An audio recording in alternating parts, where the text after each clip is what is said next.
Welcome to the NDIS Property Australia podcast. Before starting this episode, we need to provide a general disclaimer. Information contained in this podcast is general in nature only. It does not take into account the objectives, financial situation, or needs of any particular person. You need to consider your financial situation and needs before making any decisions based on the information in this podcast. And you should consider seeking independent and professional advice for your personal circumstances. All right, let's begin. Welcome everybody to the NDIS Property Australia podcast. You're here with Emelita and Min, and today we're here to talk to you about all things NDIS property investment through your superannuation, through your SMSF specifically.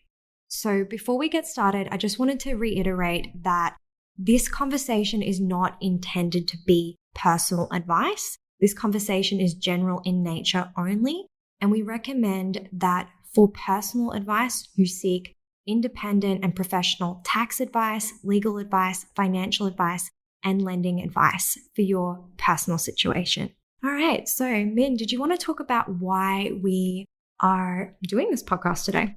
Yeah, so we've had a lot of inquiries the last 6 to 12 months, more so the last few months, about a lot of investors who are asking about using their SMSF to invest in NDIS. Now, we never go out there and promote SMSF as an investment vehicle for NDIS because we're not financial advisors, Emelita. So you can appreciate that, yeah? Yeah, that's correct. So normally when we do get involved with the generic advice regarding how to proceed with this kind of implementation of investment for property, we do recommend clients and investors to go talk to their accountant and their lawyer and their financial advisor, because we only give property advice only. But we've been doing enough of these ones with our clients and their professional advisors for the last 6 months or so to give clients guidance as to what is next steps every part of the way. Because the NDIS transaction from a property perspective is very complex already. When you add the SMSF layer on top of the whole thing, oh my God, it's mind-boggling and complex. And I've just lost so much hair. And I have no hair, by the way, on these topics. So that's the reason why, Em. Yeah, we're here to make it a little bit more simple for you. So let's firstly talk about the basics. Having your SMSF set up is number one. So we recommend that if you haven't yet got your SMSF set up or you don't really know what to do there, that is definitely something that you can speak to your accountant about. And by the way, it's not like we're telling people to go set up an SMSF. We're not. Normally, investors who come to us already have an SMSF in place already, and they are interested to explore the idea of NDIS.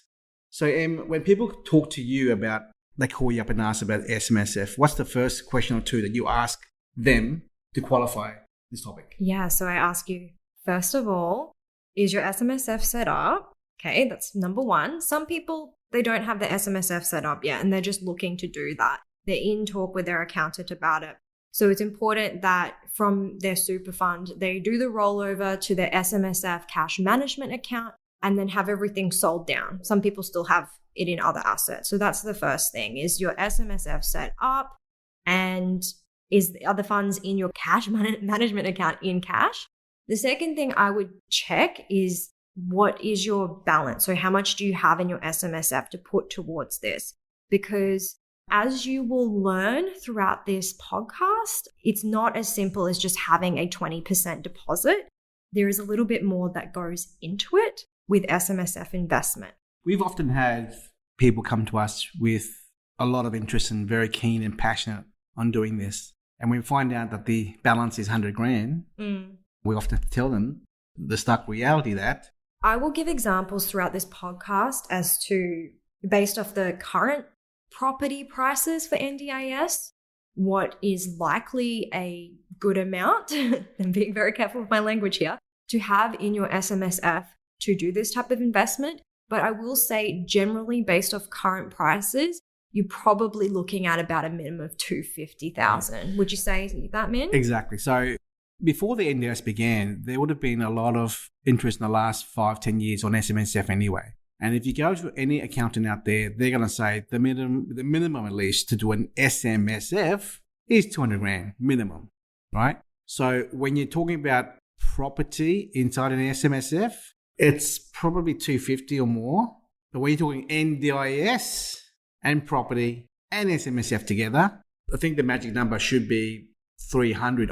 I personally believe 300, but you might get away with 250 as a minimum. And it depends on the area and the price, as you can appreciate. And there's other costs to consider that are outside of the SMSF cost as well, like provider fees, etc. But we're not covering any of that today. We're just going to try and keep this as simple as possible because it is a complex topic and it's no way going to cover every little tiny bit. It's going to give you a pretty good idea.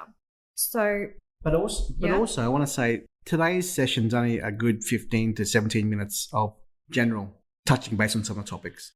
We will cover more detailed explanation of SMSF with NDIS later on in the next 2 or 3 weeks' time, and it'll be a much more detailed chat with I'm sure a specialist advisor on board as well. So for now, we'll just keep it general for now. That would be awesome. All right. So now that we've spoken about having the SMSF set up, the next step is to talk about the 3 different scenarios that you could look at. So the first scenario is somebody that has the total amount for the property available in cash. Let's say it's an $850,000 property. They've got $850,000 in their SMSF, good to go. Great. You can pretty much stop listening to this podcast now because the rest doesn't apply to you. Yeah, as long as you've got your SMSF set up all correctly, that should be pretty good to go. There probably are some other considerations, but for the purpose of the rest of the podcast, you can pretty much check out now. The other 2 scenarios are buying a property that's under one contract, and the last scenario is buying a property under a 2-part contract, which I'm going to explain to you now. So, I think you should explain what are the examples of a 1-part contract that are available for property anyway. You're jumping ahead of me there, man. I'm so sorry. Okay, so let's talk 1-part contract. So one contract. So if you think about it, it is having one contract for whatever you're purchasing. So this could be for things like apartments, already established properties, villas. And for those of you who don't know what villas are like a townhouse, like a 1-story townhouse for land only. And yeah, some house and land packages, which is the exception, not the rule. So I'll just recap that. So it'll be apartments, units, villas, already established property, land only, or some, and I'm saying some because it is the exception, not the rule, house and land packages. Now, if you are buying one of these, generally it's just going to be a 1-part contract, right? So you're not going to have to worry about 2 separate contracts, one for land, one for the build. So let's say that you've got that 250 to 300,000, which is generally, like we said, a decent amount to start looking at SMSF investment for NDIS. From there, you would need to engage an NDIS-friendly lender. Okay, so we're not going to go too much into lending today, but it's much more simple when it's under a 1 contract. You don't have to necessarily worry too much. It's as simple as having the funds in there. The other thing that you need to be mindful of is that you will require a bare trust set up within your SMSF. So that's something that you can talk to your accountant about. Now, anything else that you'd like to add to that, Min, before I move on to 2-part contracts? Nope. No? Okay, brilliant. Okay, so now this is where a lot of our conversations go, because a lot of the SDA properties that we have available to be built are house and land packages. So these will also require a bare trust set up within the SMSF. But there is an extra step because, Min, I'd love you to explain this part, but the ATO has a regulation within the SIS Act that within SMSF, if you are getting lending within the SMSF, because if you have cash and you're buying a 2-part contract, this doesn't apply. It's only if you're getting lending within the SMSF that it needs to be, what you're purchasing needs to be in 1 contract, not 2 separate, like house and land. So, Min, do you want to speak about the SIS Act why that is? No, I don't. I don't want to talk about it, but it does exist, and it just requires a bare trust. Well, let's just keep it simple. It's an SMSF has a part in it called the bare trust that holds the asset, and it's required to protect the other assets in the superannuation environment. So I don't want to talk about it, to be honest. Number one, I'm not qualified anymore. But number two, it's just a jargon I don't want to go into. It's more of an accountant topic, but it is important to know. And I'll let the audience's accountants talk about it. But let's just say, look, you're going to hear about the bare trust requirement. When you find the asset that requires lending, your accountant requires you to get a bare trust with the purchase address of the asset details to be added to the bare trust, and then go from there.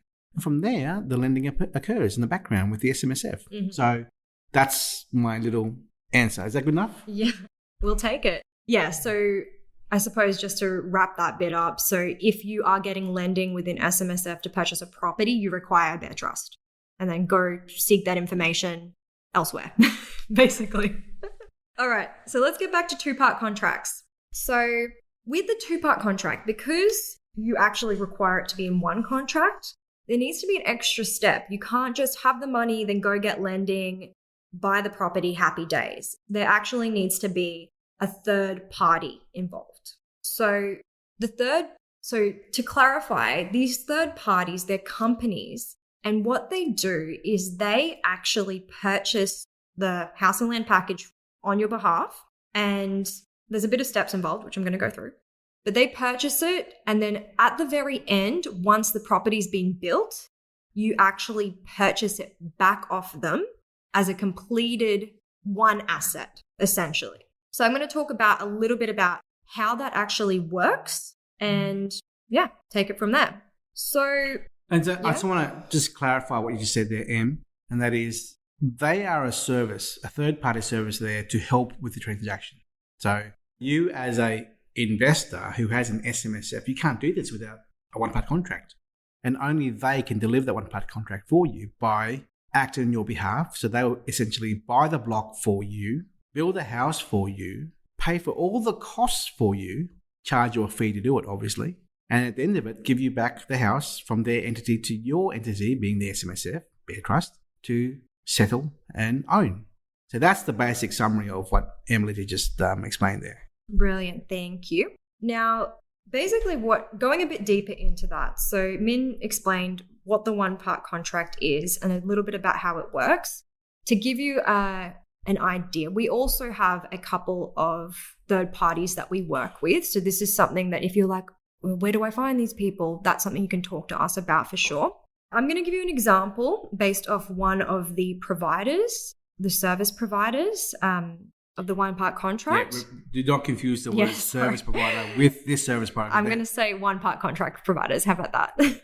So the first thing that happens is, I've got a case study here for us. So they give you a one-part contract price, okay? And that price includes the original package price, the original house and land package price, plus any fees. So the fees include interest costs, stamp duty costs, as well as their own fee. That's generally what they include.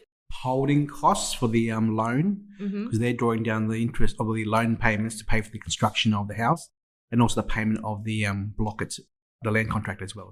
Oh, here I have it. Land tax rates, insurances, quantity surveyor fees, legal fees, mortgage fees, interest, and GST. Yes. There we go. Perfect. All right. And by the way, stamp duty times 2. Yeah, generally depends. It depends on which company you go with, obviously, but this is just a general conversation. We're just giving examples. Each specific one contract service provider is going to have a different way to go about it, but this is just a general idea. So the other thing to be mindful of with this is that you're going to pay double stamp duty. So there's going to be the initial stamp duty. On the land? On the land. That's Queensland only though, isn't it? Well, Queensland or Victoria or wherever. So okay. Every state has different amounts and charged differently. So again, for the sake of keeping it simple, there's a land, stamp duty on the land, which is probably, 6, 7 or 8 grand only normally, yeah? Yeah. And then what happens is there's another stamp duty at the end when you purchase the property back off them. So there's double stamp duty that's involved in this. Okay. So back to what we were talking about. So they're going to give you a one-part contract price, which is going to be the package price plus these additional costs. Okay. Now, the process is that you would pay them a deposit, which I'm going to give an example of, then deposit and also sign a contract with them. There's an application process generally. There is a contract that you sign. From there, okay, great, you've paid the deposit.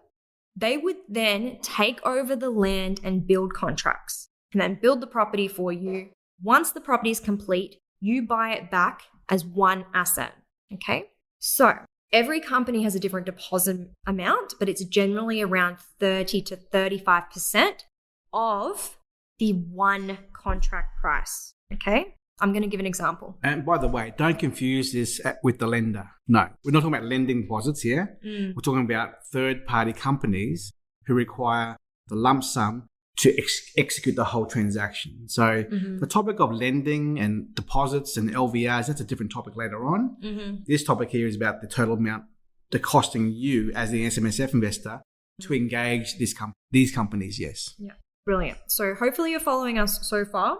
What I'm going to do now is I'm going to give you an example of this and how this works. So the example is for a $754,000 property in Townsville.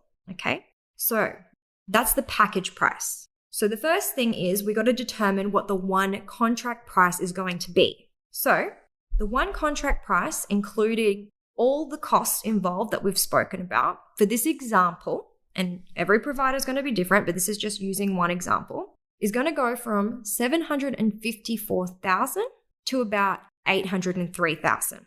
Okay, so there's about $50,000 more.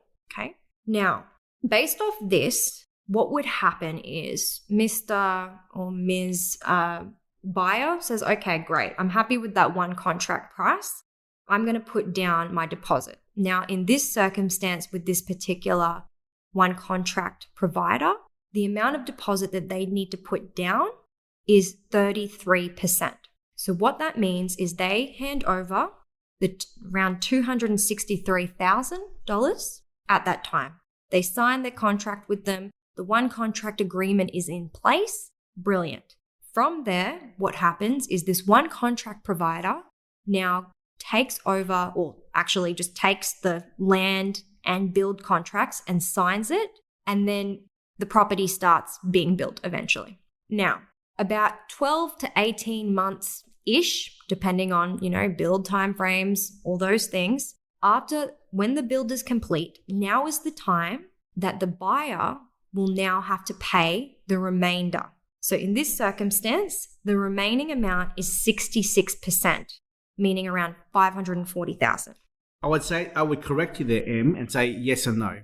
So it's the obligation of this third party to complete the project, to build it. Remember what you said earlier? They have to build the house and give it to the SMSF buyer. So they build the house and it's finished.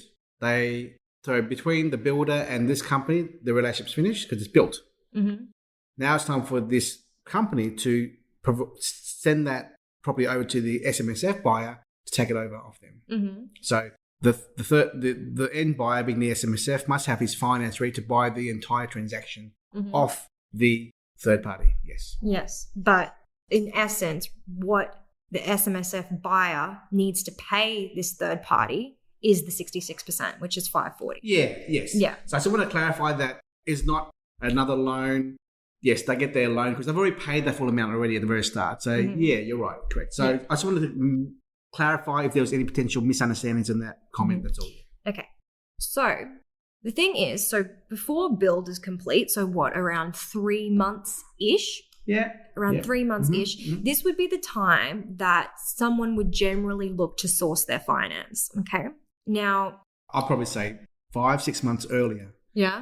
Because begin the process, you need to have application of finance, valuations, and all that kind of stuff. So normally finance is 3 months to get approved and held there for the time frame. So you don't want to leave it to the very last minute. So do it 4 or 5 months prior, and then by the time 3 months turns around, you'll have your finance approved, ready to go to settle in about 3 months later. Brilliant. All right. So, okay, here's the circumstance. You've already paid your 33%. The build is almost complete.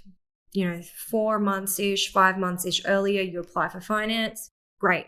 At the end of the contract with the one contract provider, they're expecting you to pay that 66%, which is that $540,000 in this scenario.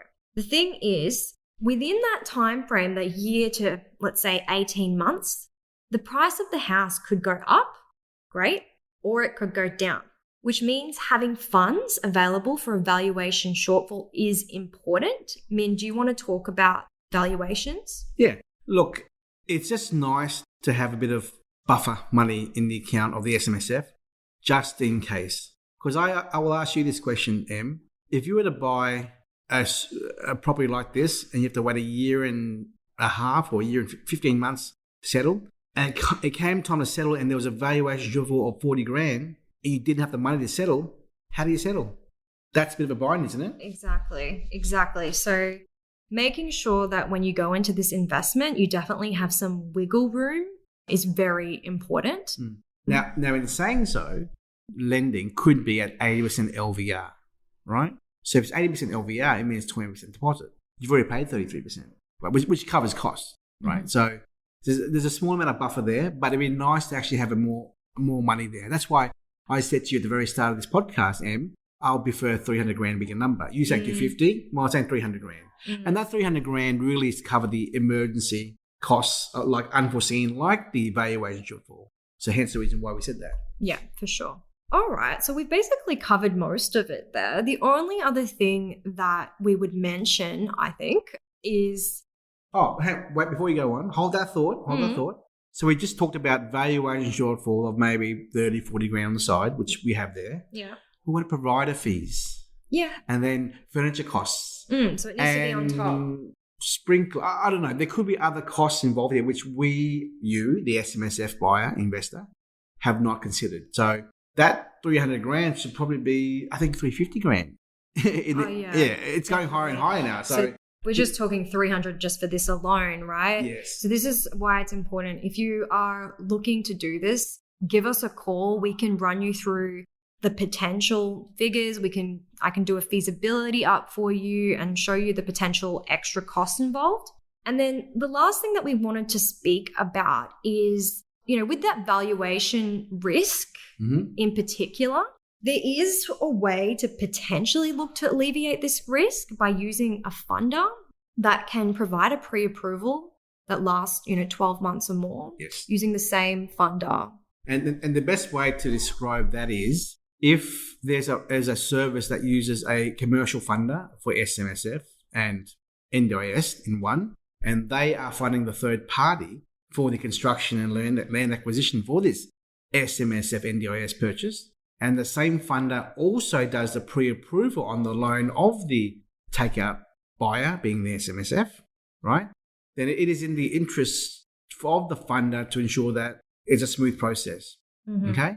So that way we know, or the client knows, that they are given a exit strategy to get out of to settle on their purchase of their one-part contract at the very end. And that is the hack that we would recommend. I think the word hack is wrong, but the precaution of a conservative approach to get a longer delayed pre-approval of maybe 12 months or more rather than just 3 months as per normal, to give the SMSF investor the reassurance that there is a way out from settle moving forward. So I think that's real. Yeah, a way to alleviate risk for sure. All right, so I think that we have covered most of it. I'd like to do a bit of a recap. Is there anything else before I do the recap that you'd like to mention, Man? Tax. Yeah? Yeah. So again, we are not tax accountants. We're not financial advisors, although we used to be. Right? So, by the way, we used to work in a superannuation corporation. Yeah, I used to work at a super fund. Yeah. Okay. And was it fun? Yeah, of course. Great, working in superannuation. Moving on. And I used to work as a financial advisor for 15 years or so. So, and what I want to tell you now is very basic information, which everyone should know, I think if you Google it. But in a superannuation environment, okay, do you know why you should invest in a high yield income asset like this inside your SMSF? favorable tax rates within the SMSF environment. Oh my God. You know everything, don't you? When you work in superannuation for that long, of course you'll know everything. So superannuation tax rates are 15% income tax. That's the max. Whereas in the real world, if your income goes over 150, I think, it's something like that, you're at 45% tax rate, okay? Plus Medicare of 1.5%. So 46.5% tax rate. In super, you're at 15% max. And the CGT, capital gains tax, is maximum 10% rate. And if you hold your asset for more than a year, you get a concession of only half of that being down to 5%. But if you sell your property, in this case an SMSF property, in retirement age, right? And if you are 45 years old right now and you do an SMSF, then you most likely you will be selling this SMSF NDIS property in retirement age, being 65 or 67 years and onwards. Then it'll be zero CGT tax payable. Zero. Okay? So I'm not giving advice here or leading anyone on, but we say, look, we understand why people do this because it's another vehicle to invest in for NDIS. It's income. It's as close to as, not certainty or guarantee, but it's close to a good consistent 9, 10, 11% yield at the very start, right? And with CPI long-term, next 10, 15 years, that rate will go to higher 15 to 17% income long-term as well with CPI, obviously, right? So that's the reason why, if anyone were to ask me, should I invest in SMSF for my NDIS property? And we would say, We would say that we cannot offer you personal advice on your circumstances, but you should definitely seek some professional advice from a tax, legal, financial, or lending specialist. Oh, you've got someone. You've got one more. What? Google. Very funny. All right. So that was a very comprehensive 15-minute discussion that went for 29 minutes. I'm going to do a little bit of a recap just to refresh our memory before I let you go. So, step 1, have your SMSF set up. Do speak to an accountant to assist you with that. As I said, funds must be sold down into your cash management account within your SMSF. And the process from having your funds go from your super fund to the SMSF bank account to the Bear Trust can take about 6 to 8 weeks. So that's just a good FYI. We spoke about the 3 scenarios. So the first one being if you have the total amount available in cash, great.